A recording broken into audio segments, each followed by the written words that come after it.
Itu kalau tidak salah itu korbannya itu orang Slipit Wonolelo itu ada. Oke. Saya kira ideal hukum itu sebuah aturan yang pro terhadap rakyat, itu ideal hukum. Kemarin ada itu kejadiannya kasus tentang penganiayaan yang berujung kematian. Saya kira ideal hukum itu sebuah aturan yang pro terhadap rakyat, itu ideal hukum. Kriteria kasus besar itu adalah kasus yang memang itu melibatkan hak asasi manusia. Waktu luang. Punya waktu luang? Punya, mari kita bicara. Silakan duduk. Oke.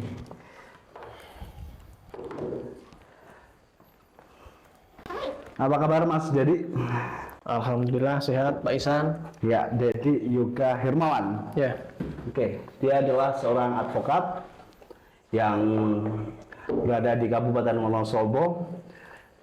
Dia juga salah satu akademisi juga, tapi lebih banyak aktivitasnya di advokat ya hari ini. Benar. Oke, Pak Dedi, akhir-akhir ini lagi sibuk ngurus apa nih? Keluarga? Oke, terkait dengan kesibukan saya tentunya ya keluarga ya, itu menjadi skala prioritas.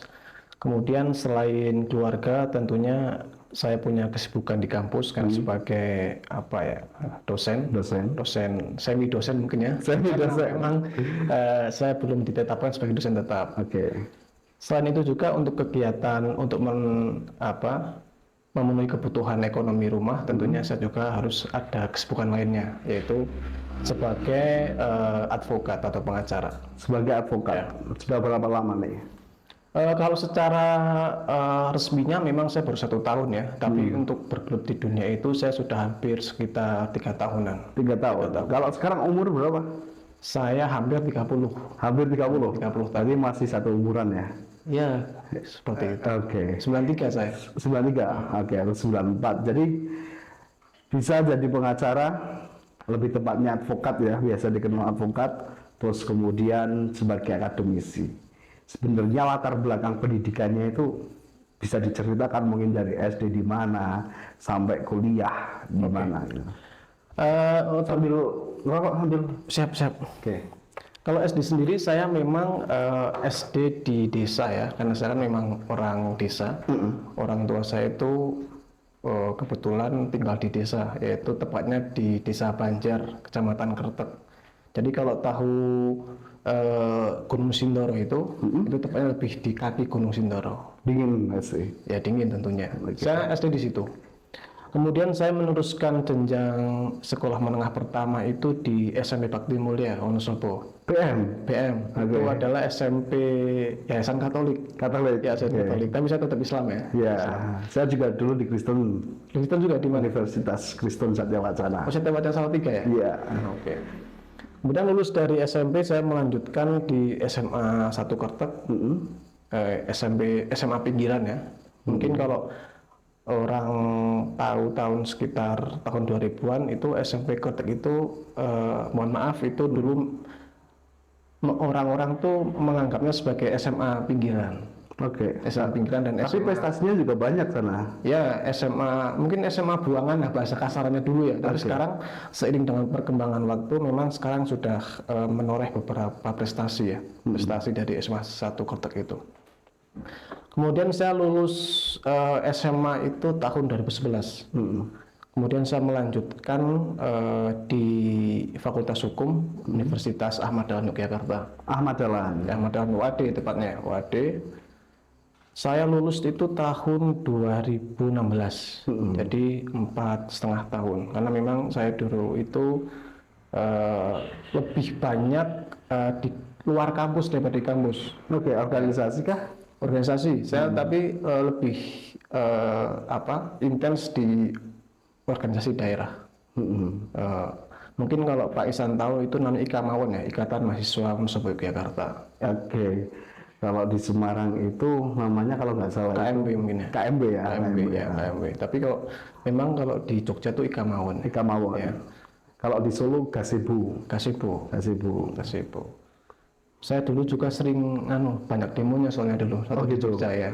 Saya tidak ikut di organisasi eksternal, tapi saya sering ngumpul sama teman-teman pergerakan ya, kayak PMII, kayak HMI, kayak SMI dan sebagainya. Itu dulu itu ramenya ketika zaman rezim SBY, ketika kenaikan BBM itu kan gerakan untuk penolakannya sangat masif sekali ya. Oke. Beberapa kalangan mahasiswa itu menggabungkan diri sebagai aliansi mahasiswa Yogyakarta. Apakah dari situ yang mungkin dari cerita pendidikan kemudian pergerakan mahasiswa itu yang merubah Mas Dedi ini untuk ini lebih suka dengan advokat? Ya bisa dikatakan seperti itu. Tapi Pengalaman memang- apa nih dulu? Apa yang paling pasti kan kalau saya nih suka di IT karena memang IT sangat penting nih. Kalau Mas Dedi apa nih yang aku harus ke advokat nih apa? Mungkin lebih ke dampak dampak ke masyarakatnya ya. Saya kan memang selalu diberikan sebuah bukan motivasi tapi tuturan ya dari seorang, ya saya menganggapnya guru, tapi entah beliau itu menganggap saya atau tidak itu urusan lain, tapi saya menganggap beliau itu sebagai guru. Itu selalu mengatakan bahwa hidup itu yang terpenting adalah kemaslahatan bagi orang banyak. Nah, dengan kemampuan yang saya punya atau background pendidikan saya punya ini, mungkin saya lebih tepatnya itu saya bergelut di dunia ya itu advokat, karena advokat itu kan cangkupan kemanfaatannya lebih luas gitu. Oke. Daripada yang lain, daripada di ASN ataupun hal lainnya gitu. Oke. Saya juga dulu pernah bekerja sebagai pegawai pemerintahan. Oke. Itu saya resign, memutuskan untuk resign, kemudian saya fokus di dunia pengacara. Apa ada kasus atau kasus yang memang menurut Anda itu ini kurang cocok? Jadi Anda mungkin tertarik untuk menangani itu? Ya, untuk sementara sih belum ya. Belum. Belum ada sementara. Jadi memang advokat itu memang pilihan sendiri, Ya, pilihan bukan karena melihat di faktor di lapangan hukumnya nggak cocok atau mungkin Nah, itu urusan lain itu. beda. Urusan lain. Kalau saya lebih ke nilai kemanfaatan sebenarnya. kalau di Wonosobo kasus-kasus semacam kayak Mas Mario Dandi, Mas Dedi ini kan juga di Wonosobo nih, advokat di Wonosobo. Adakah selama ini melihat kejadian yang mirip mungkin? Kemarin ada itu kejadiannya kasus tentang penganiayaan yang berujung kematian. Oke. Itu kalau tidak salah itu korbannya itu orang Selipit Wonolelo itu ada. Oke. Dan itu masih dalam proses itu persidangan kalau tidak salah ya. Saya juga kurang mengikuti. Tapi ada itu kemarin belum lama ini. Pentingnya melek hukum ini satu diksi yang perlu kita garis bawahi. Pentingnya melek hukum. Nah, LBH Unsik ya. Namanya LBH Unsik. LKBH Unsik. LKBH Unsik. Sudah berperan juga di situ?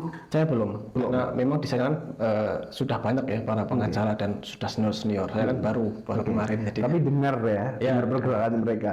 Juga sudah melakukan, sudah melakukan. teman-teman LKBH itu sudah masif ya dalam melakukan sosialisasi di beberapa desa di Wonosobo. Mungkin hampir setiap bulan itu ada. Hampir setiap bulan. 1 kali ataupun 2 kali selalu melakukan sosialisasi hukum itu. Oke, sepengalaman 1 tahun di advokat dan pastikan praktek pas waktu pendidikan advokat juga udah banyak nih. Dalam praktek pendidikan ataupun sudah menjadi profesi di advokat. Kasus yang terbesar yang menurut Mas Dedi itu susah banget ditangani apa? Kalau kita berbicara masalah kasus terbesar, saya kira itu kan relatif ya. Jadi setiap pengacara itu kadang memiliki kriteria sendiri. Iya, pasti. Terkait dengan apa sih kriteria kasus besar. Kalau saya sendiri memang saya belum pernah menangani kasus besar. Karena menurut saya kriteria kasus besar itu adalah kasus yang memang itu melibatkan hak asasi manusia, ataupun lingkungan. Intinya hak asasi rakyat itu apa ya bahasanya? Harus didukung. Enggak, diserobot lah. Diserobot. Entah itu sama negara ataupun sama pihak-pihak lainnya. Menarik sekali, sama negara. Ya. Sama negara apa ini salah satunya nih, yang paling kelihatan banget nih? Ya, contoh kasusnya kan di Wadas itu ya. Itu kan biarpun itu terkait dengan kasus tambang, tapi saya melihatnya itu ini berbicara masalah hak asasi manusia ini. Oke. Hak masyarakat adat atau lokal dalam melestarikan lingkungannya. Idealnya hukum seperti apa sih? Oh, kalau kita bicara ideal hukum ya, idealnya hukum itu ya apa ya? Gimana bisa idealnya agak sulit ya, Mas? Ya, kalau kita nggak berdasarkan undang-undang, kalau misal undang-undang itu bisa direvisi untuk yang mendukung hak asasi manusia itu yang seperti apa? Saya kira ideal hukum itu sebuah aturan yang pro terhadap rakyat. Itu ideal hukum. Sebuah aturan yang pro terhadap rakyat. Ya. Menarik sekali kita berbincang di segmen pertama ini, tapi kita lebih baik kita minum teh dulu. Ini hasil UMKM nih. Oh gitu ya? Kita minum teh. Ini teh mana nih, Mas? Ini teh dari Tambi. Oh, teh Khas Tambi. dari Wonosobo, kita seruput dulu. Nah, menarik sekali kita bicara masalah hukum yang pro rakyat. Tapi kita sejenak kita break dulu. Ada commercial break. Ya. Tetap di waktu luang, punya waktu, mari kita Bicara.